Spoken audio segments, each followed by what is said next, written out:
studente, a stoga nam je danas u našem 7. danu, nedeljnom popodnevu, neko ko će nam to sve detaljno predstaviti, a to je gospođica Bobana Midić, Udruženje studenta Tehnike Evrope. Bobana, dobar dan i dobrodošla. To će sve tako biti organizovano u okviru grada Niša, on je glavni pokrovitelj.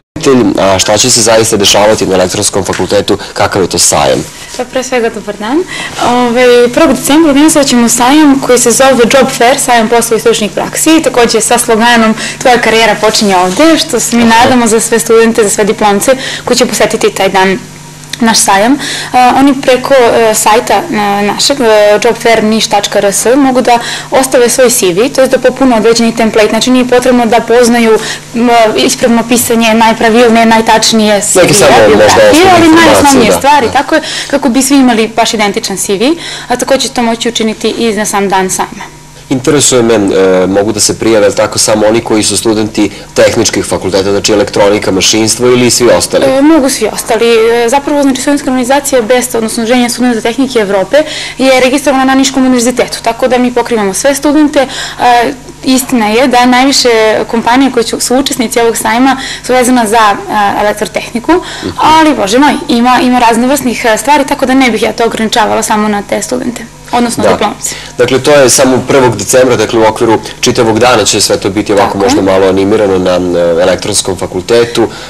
Ko će vam biti možda neki specijalni gosti tamo? Ovako, pa svečano otvaranje će biti u 10 časova, gde će gradonačelnik takođe imati reč, odnosno bit će prisutan na otvaranju, svečano će otvoriti, pored svih ostalih predstavnika i organizatora.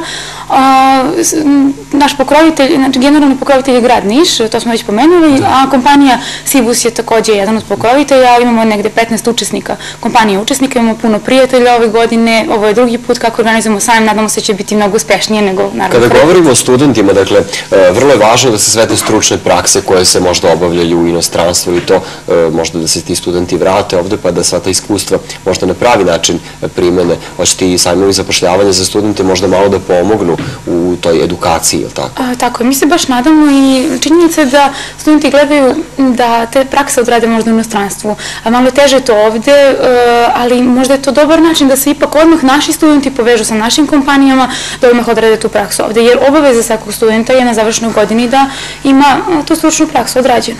Tako da, mislim da je to fin način, takođe te kompanije mogu odmah da vide potencijal u tim studentima, pa sutra da ih pozovu da budu i članovi tih kompanija, odnosno zapošljeni. Da, to su uglavnom tako studenti završnih godina, odnosno oni koji su već onako pred samo diplomiranje, koji već imaju dobro iskustvo, položili su ispit, je li to možda uslov visoka ocena studiranja ili nije?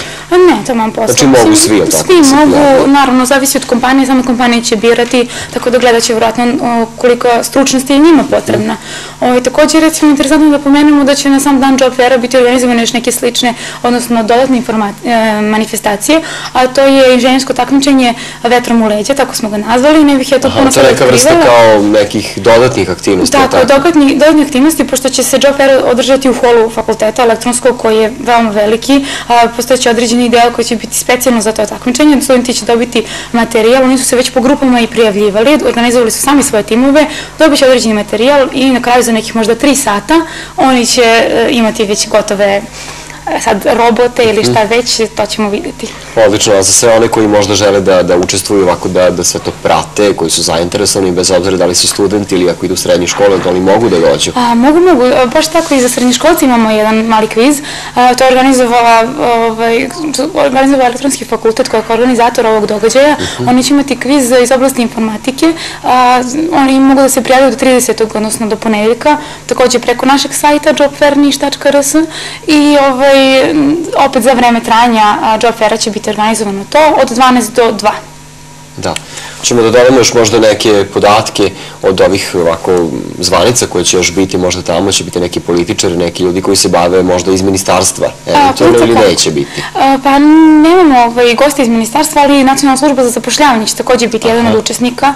Pošto ono prati sve te... na sve te sajmove, organizovat će posebno predavanje, takođe mnoge kompanije će organizovati predavanja, sve vreme će biti u toku trajanja sajma, kako kompanije izlažu svoje predstavljaju sebe na sajmu i mogu da dođu u direktan kontakt sa studentima i sa svim onima koji će posetiti sajam. Također će, ne znam tačno, ali otprilike posle svečanog otvaranja pa sve do negde 4 popodne će na sat vremena biti organizovana drugačija predavanja, tako da ima puno interesantnog sadržaja za sve. Ovo nije prvi sajam zapošljavanja koji vi organizujete, dakle kako je bilo možda prethodnih godina, neka iskustva da možda ovako alarmiramo studente da se malo više prijavljuju, da dođu, da to nije ništa tako opasno kao što se možda čini. Ovo je naš drugi put po redu, nije ne znam 50. ali je to drugi. Da, meni se činilo da je to možda 5. 6. put. Ne. Pošto imate 2 puta godišnje neke aktivnosti, pa onda deluje. Da, ali eto, mi se trudimo da svaki put bude sve bolje i bolje. Naprimjer, interesantan podatak je da je prošle godine negde, ne znam, otprilike 500 studenta prošlo kroz hol Elektronskog fakulteta. Imali smo oko 350 CV-eva u bazi CV-eva koje na kraju delimo svim kompanijama, učesnicima, gde oni nisu ograničeni da samo taj dan zaposle. Da, mogu da kontaktiraju studenti i nešto kasnije. Tako je.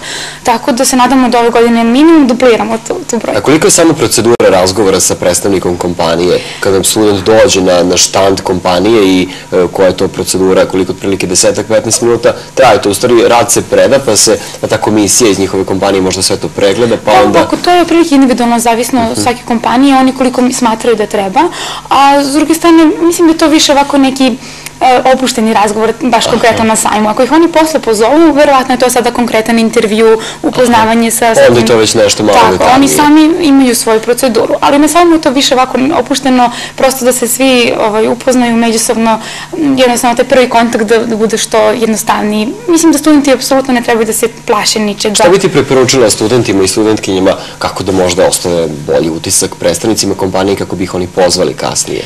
Pa treba da budu samo ono što jesu, da budu što konkretniji i precizniji, da, mislim, više se ne posmatra prosek koji je 10-0. Bitno je da neko bude ono što jeste, da pokaže svoj maksimum. Ta komunikativnost možda sa njima. Baš tako, da odmah dođe na štand, dobar dan, ja sam taj, u tome sam dobar, da li vam je potrebno, ne znam, moje to znanje i iskustvo i to je to. Da, znači ovako najkonkretnije, najprostije što može da se da. Najjednostavnije. Da se studenti ne plaše da nije to baš tako. Da, nema potrebe stvarno za nekim strahom, jer mi smo studenti koji organizujemo to, te kompanije su svesne svega toga, znaju da će im doći studenti, nismo mi sad neki, ne znam, preterano iskusni ljudi, odnosno nemamo iza sebe, ne znam, godine posla i tako dalje, tako da svesni su oni su to ljudi. Još uvijek nije kasno za prijavljivanje, s obzirom da je 1. decembar već utorak, imamo još 2 dana. Ne, nije kasno, također na samom danu job faira će moći da se prijavljuju, postojeći infopult, tako da to... Mogu direktno da dođu tamo i da sve to obave, to je formalnost. Da, to je vrlo kratko, mada ja im preporučujem da je bolje to urade na sajtu,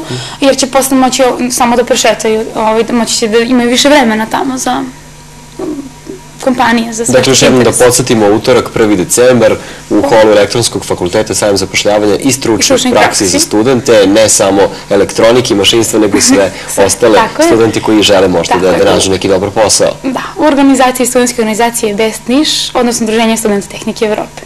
Odlično. Hvala tebi, pa ćemo se vidjeti sledećeg puta sa nekim novim pričama da nešto ponovo najavimo. Bila je to Bobana Midić iz Udruženja studenta tehnike Evrope. Mi ćemo nastaviti naše nedeljne popodne, 7. dan, jednom jako zanimljivom reportažom, odnosno pričom za muzikal Kosa. Vladalo je veliko interesovanje s obzirom da je u petak održana velika audicija, prijavilo se preko 50 takmičara, odnosno kandidata koji su ovako se dobro pripremili, a koje prošao vidjet ćete u narednoj reportaži koleginice Miljane Nikolić.